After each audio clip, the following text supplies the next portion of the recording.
is inside every hospital where the air feels heavier, where silence doesn't bring peace, but pressure, where the lights buzz too loud, the temperature feels off, and the staff avoid eye contact.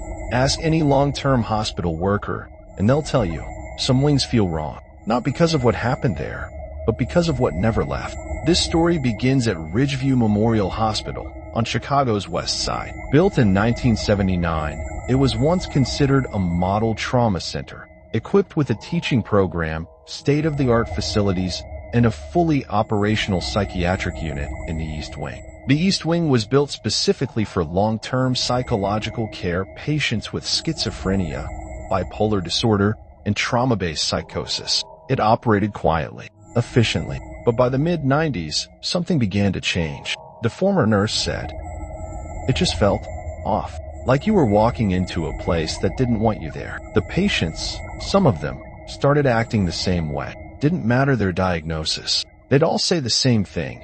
"Don't let it see you." That phrase appeared in 3 different patient journals over a 6-month period. It wasn't linked to any known disorder. Some psychiatrists called it shared delusion. Others stayed silent. Security logs showed repeated incidents of unauthorized movement through the East Wing. Badge readers flashing active at impossible times. Doors opening on their own. An entire cart of medication found melted in a room with no heat source. But none of that was ever released to the public. Then, in October of 1998, a fire broke out in the East Wing. 3 patients and 1 night nurse were declared dead. The wing was sealed off permanently. The official cause? Faulty HVAC wiring. But some staff questioned how fire alarms had failed, why doors locked during the blaze, and why the heat signatures on that wing spiked again 2 days later, despite no power or access. Since then, the East Wing has remained off limits. No staff assigned. No patients were housed. Yet multiple internal reports have documented strange events near the wing. Unauthorized pages, phantom badge activity, whispers in the vents. And the most disturbing of all, every report begins at the same time, 3:06 a.m., and every one ends with the same room, 616. In Part 1, we uncovered the disturbing past of Ridgeview Memorial Hospital's East Wing, a wing sealed off after a deadly fire in 1998, yet one that continues to echo with unexplained events that all lead back to one place, Room 616. January 12, 2023. Claire Monroe, second-year neuropsychiatry resident, was working an overnight shift. Her pager buzzed, standard protocol. But the message she received wasn't standard. It was a transfer request. Urgent. Patient, Kenneth Moreland. Room 616. Monroe didn't recognize the room number. She cross-checked it in the system and found it assigned to a wing that shouldn't be active. The hallway was designed to end at room 615. There was no record of a 616 ever existing. No keycard access, no lighting, no power lines. Even more chilling, the door to 616 had been welded shut from the inside. No one could explain how. The administrator said, "We shut the investigation down within 48 hours. Media got wind of it, but we kept the details quiet." The official statement was unsolved disappearance. Internally, we archived everything. Her personnel file, her notes, even her keycard activity. But every night, at 3:06 a.m., her profile still logs in. From the East Wing, Terminal 3B, E was destroyed in the 1998 fire. The system still thinks it's online. Room 616 accepted another visitor, and it didn't let her leave. DR. Claire Monroe was the first staff member to respond to the page, but she wouldn't be the last. After the disappearance of DR. Claire Monroe, the hospital buried the story beneath layers of bureaucracy, sealed reports, and tightly controlled PR statements. The East Wing remained padlocked. Monroe's name barely whispered. But hospitals, like all haunted places, don't stay quiet forever. And just 5 months later, something woke up again. Rachel Adams had only been at Ridgeview for a few weeks. A night shift intern with a strong head on her shoulders and no belief in ghost stories. The coworkers said she was bright, the kind that didn't rattle easy. She'd volunteer for the stuff most of us didn't want to touch, even post-mortem transfers. She just thought the old wing was creepy, not dangerous. Her shift was halfway over when the page came in. One of the portable monitors in the East Wing was showing a pulse. It shouldn't have been possible. The equipment there had been removed years ago, but the data stream was active, clear, alive. She radioed it. Maintenance told her it was a glitch, but she wanted to check it out herself. Better safe than sorry, she said. At 2:58 a.m., she headed toward the East Wing alone. Security footage caught her turning the corner, but after that, the hallway camera went black. She recorded a voice memo as she walked, a habit from nursing school, for documentation. It was found on her phone days later. Rachel said, 2:59 a.m. I'm in the old East Wing corridor. Smells like mold and rust. The monitor pinged again, pulse 71. It's coming from 616.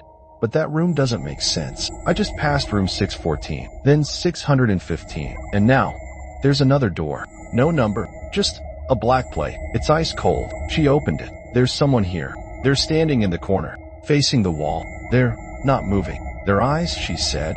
At 6:42 a.m., Rachel's phone was found lying outside the East Wing. Her radio was clipped to the emergency shower unit, still transmitting. Rachel Adams was never seen again. No trace. No explanation, except for one new addition to the internal system. Orderly said, they say if you listen real close, outside that old door at 3:06 in the morning, you'll hear her, still calling for help.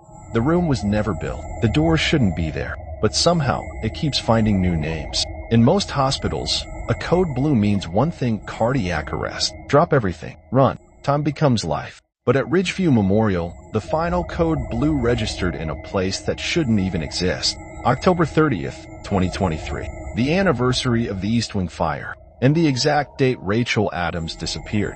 The alert came through the main system, clear, verified, and impossible. A trauma team of 3 nurses, 1 resident, 1 security officer, responded. None of them had ever heard of room 616. They assumed it was a system error. They thought they were responding to a crash in the psych wing. The staff nurse said, we didn't even hesitate. We grabbed the crash cart and went. But the second we passed room 510, the lights started flickering, and then all our watches stopped. Every single one. When they reached the East Wing entrance, the door, normally sealed with 3 separate locks, was open. Not forced, not broken, just open. They wheeled the cart in, but what they found wasn't a patient. An EKG monitor was active, connected to nothing. Its leads floated in the air, dangling like they'd just been torn off. But the pulse was still there. Exactly 72 BPM. The resident, Dr. Ellis, entered the unnumbered room. What he saw made him scream. The others rushed after him. Inside, the walls were wrong. Too long, too narrow. The air smelled burnt, and the floor was sticky with footprints. They found names. Dozens of them, scratched into the walls. All the people who'd vanished over the years. All the people no one ever mentioned. The security officer. We were only in there a minute, but when we got back out, 2 hours had passed. They returned missing one of the nurses. She had been right behind them. They reviewed the footage, frame by frame. She simply never came back out. Dr. Ellis checked himself into a psychiatric facility 3 days later. He refused to speak about what he saw inside.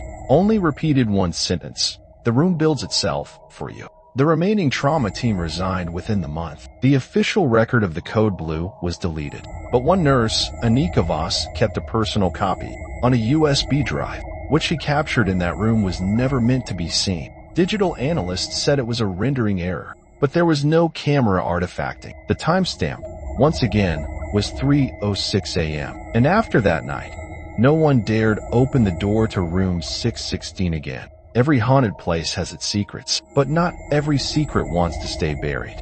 February 2024. A junior archivist assigned to Ridgeview's record digitization project uncovered a misfiled box. It contained scorched documents from the night of the 1998 fire. Most were incomplete, half-burned, but one stood out. A letter, written by a patient believed to have perished in the fire.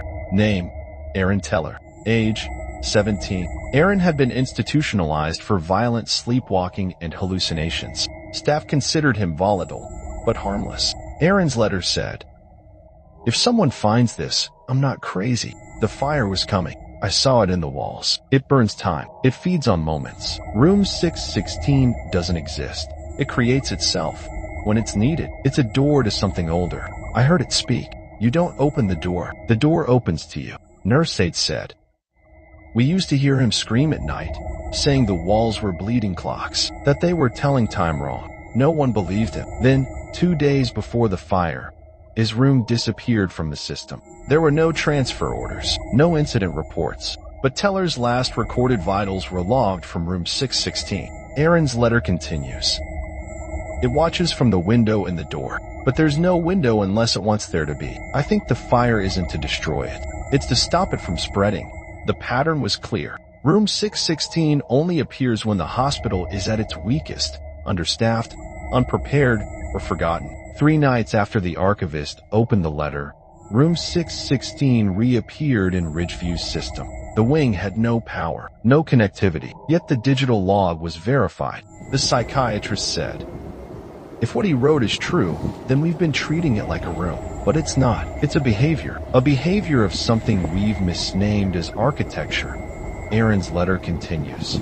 "Don't let it find you. When it wants a door, it will make one." The letter was placed in secure containment, but that night, the archive door was found wide open. The original note, missing. March 13th, 2024, Ridgeview Memorial Hospital, East Wing time, 3:06 a.m. After months of silence, Ridgeview's East Wing came alive again. Only this time, no staff were involved, no patients were scheduled, and the wing was officially under lockdown. Still, someone, or something, triggered the system. April 2nd, 2024. One of Ridgeview's former night shift nurses, Amelia Cross, called 911, screaming. Amelia panicky said into the phone, "It's in my mirror. It's in the F******ing mirror. It was in the hospital. Now it's here." By the time responders arrived, Amelia was unconscious. The mirror in her bathroom was shattered, but no signs of forced entry. No intruder, just her, and a message scratched into the floor tile with a shard of glass. She wasn't the only one. Over the next week, 3 Ridgeview employees reported similar incidents. All of them had one thing in common.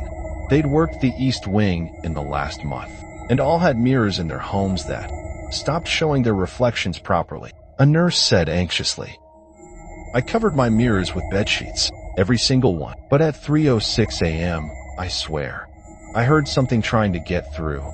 They say mirrors are portals, that every time you stare into one, you're not just seeing yourself, you're being watched back. Room 616 isn't just a place, it's an opening, and something, learned how to walk through it." Deceased found staring into the mirror, pupils dilated, no physical trauma, cause of death, undetermined. Daniel Sharp, a systems engineer at Ridgeview, was found dead in his home. His eyes were blown wide open, unblinking, as if frozen in terror. The mirror in front of him was perfectly clean, too clean. Police noted it was completely smudge-free, like it hadn't been touched in years. Amelia said quietly, "I started seeing it at work, in reflections on windows, metal trays, screens. Not a person, a shape.